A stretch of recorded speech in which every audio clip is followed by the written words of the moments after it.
There was a time when I could feel Luke's warmth from across the room. The way his hand would find mine without thinking, the way he'd pull me close just to kiss my hair. It used to feel effortless. But lately, that warmth had turned into something else, something colder. The smiles were shorter, the hugs almost mechanical, as if he was fulfilling a duty instead of showing affection. I tried to brush it off at first, blaming work stress or a rough patch we could work through. But deep down, that quiet ache had already started to grow.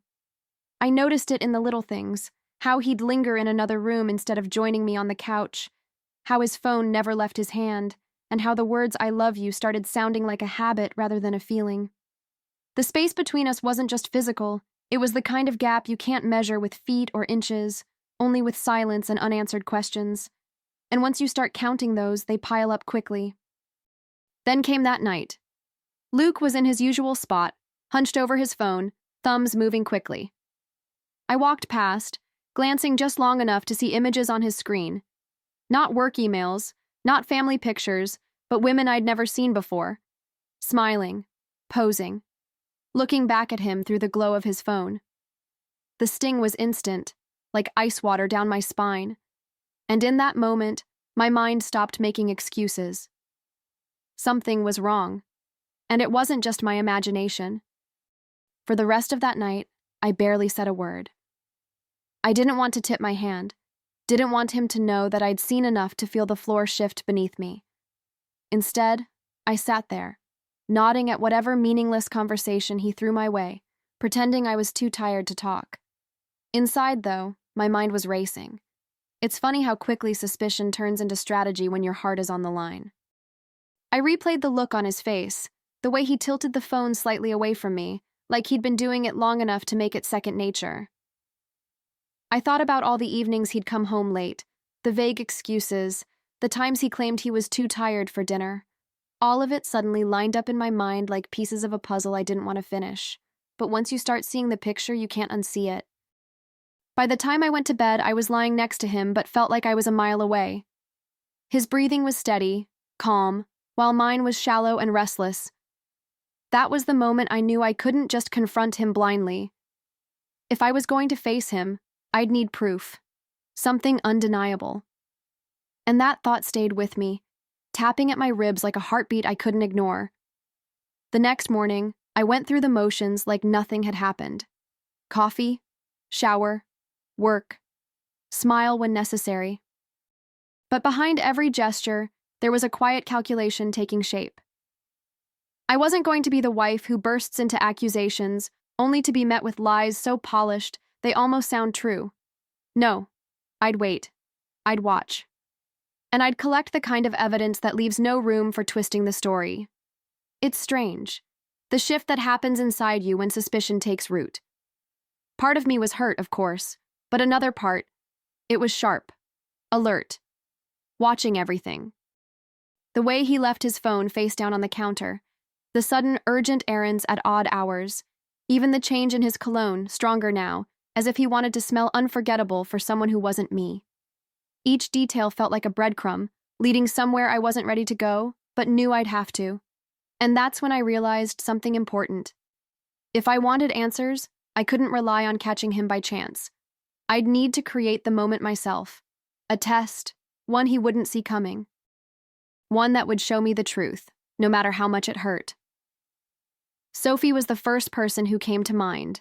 We'd met at yoga a few years ago, and while we weren't the kind of friends who called each other every day, she had this easy, no-nonsense energy I trusted.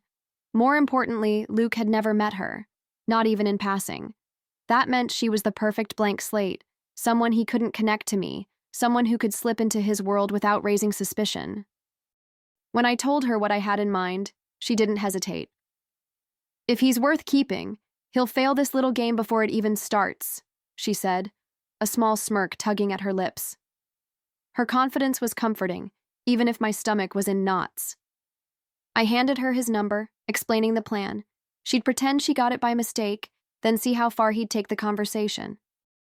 Part of me hoped, really hoped, he'd shut it down immediately, that I'd get to feel a wave of relief instead of the creeping dread that had settled into my chest. But another part of me, the part that had been watching him drift further away, was bracing for something else entirely.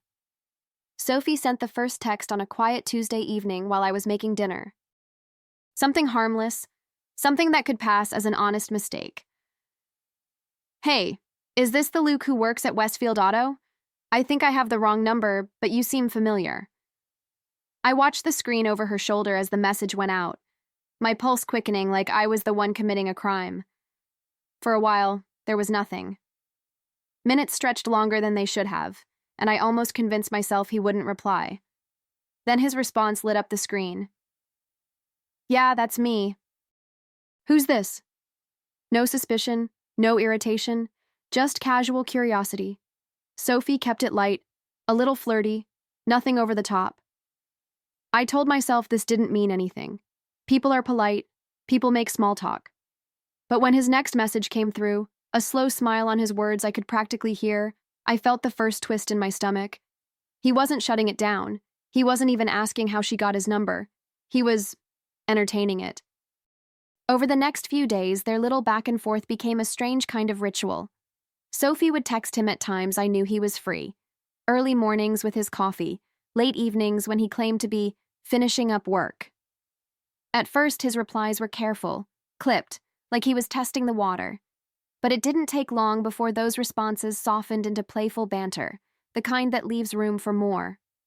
I read every word as Sophie sent me screenshots in real time.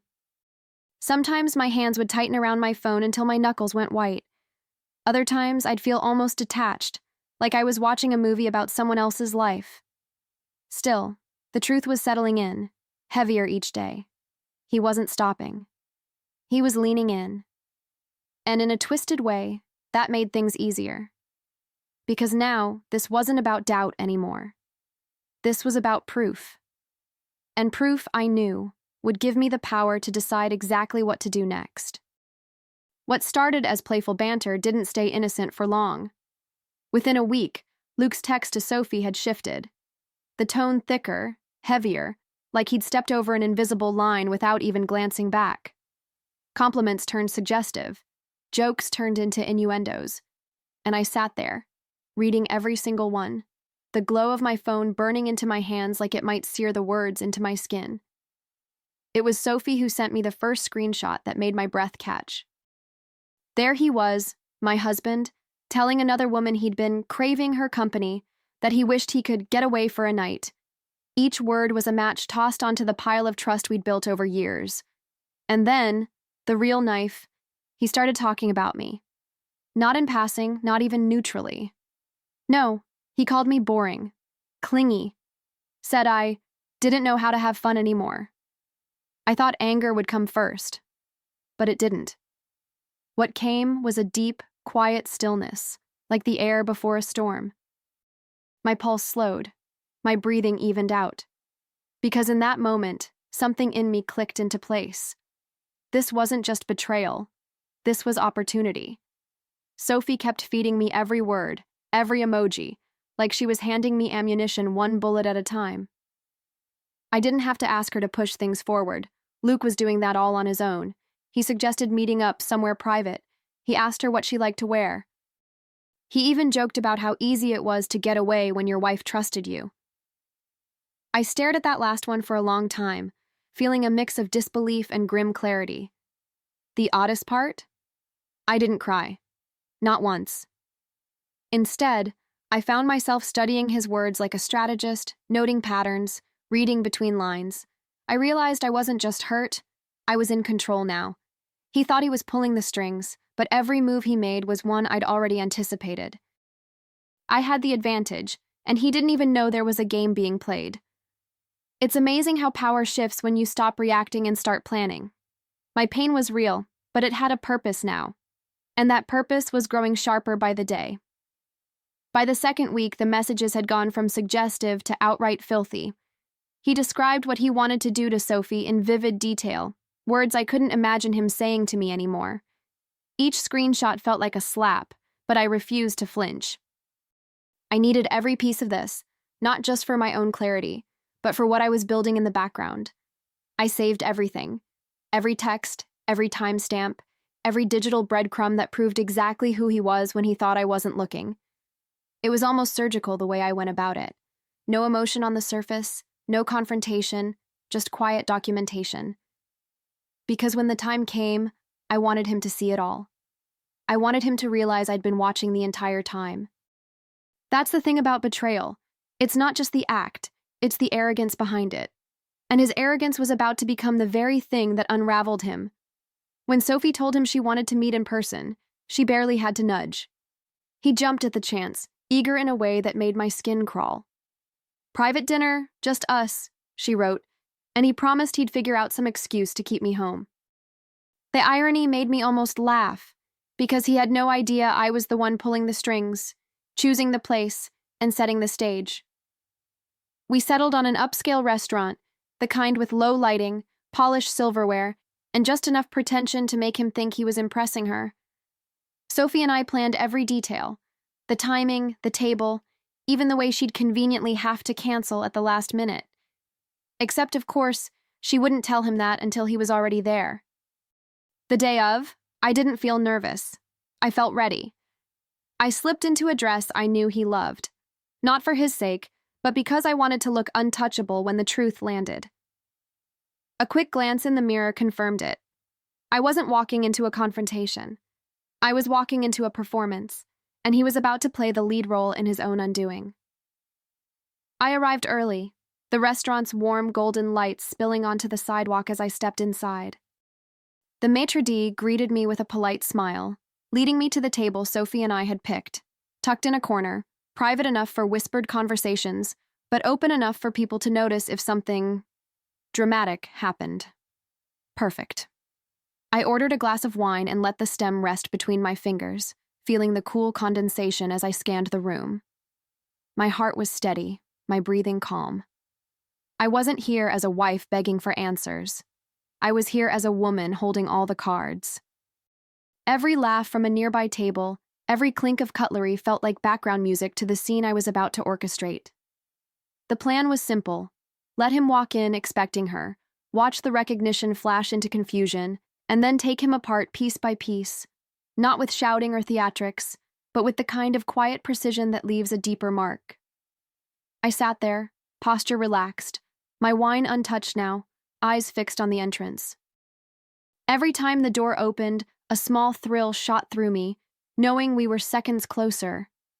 I imagined him rehearsing his charm in the car, straightening his shirt, maybe even checking his reflection in the rearview mirror, all for a woman who didn't exist in the way he thought. When the moment finally came, it was almost cinematic. The door swung open, and there he was, scanning the room with that practiced smile. His gaze landed on me, and for a split second he didn't react, like his brain couldn't quite process the scene. Then it hit him. The smile faltered, his steps slowed, and I knew the hook had sunk deep.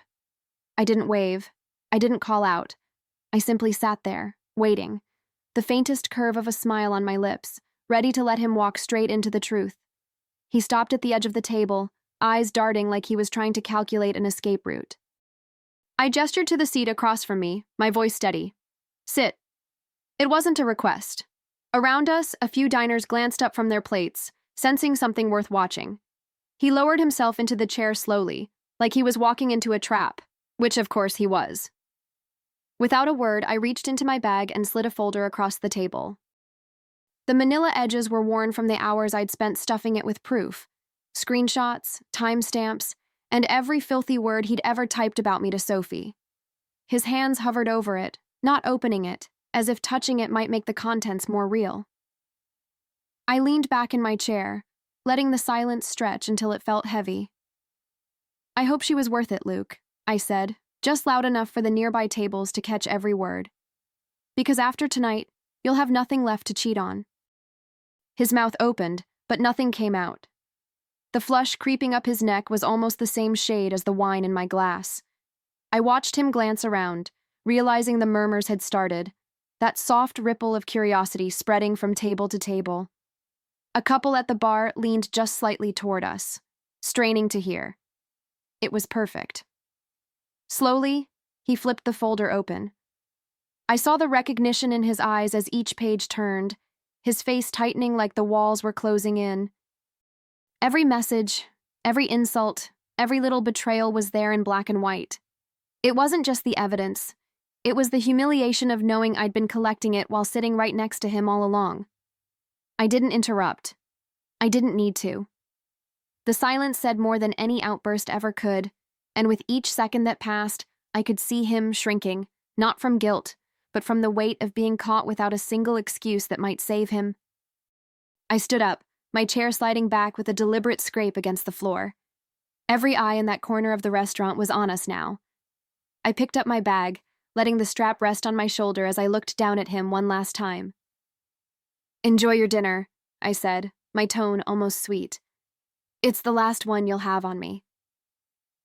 As I walked away, I could feel the weight of the whispers following me, each one a tiny dagger aimed at him. I didn't turn back, not because I was afraid of what I'd see, but because I wanted the last image he had of me to be my back, walking out with my head high. The air outside was cool, sharp against my skin, and for the first time in weeks I breathed deeply.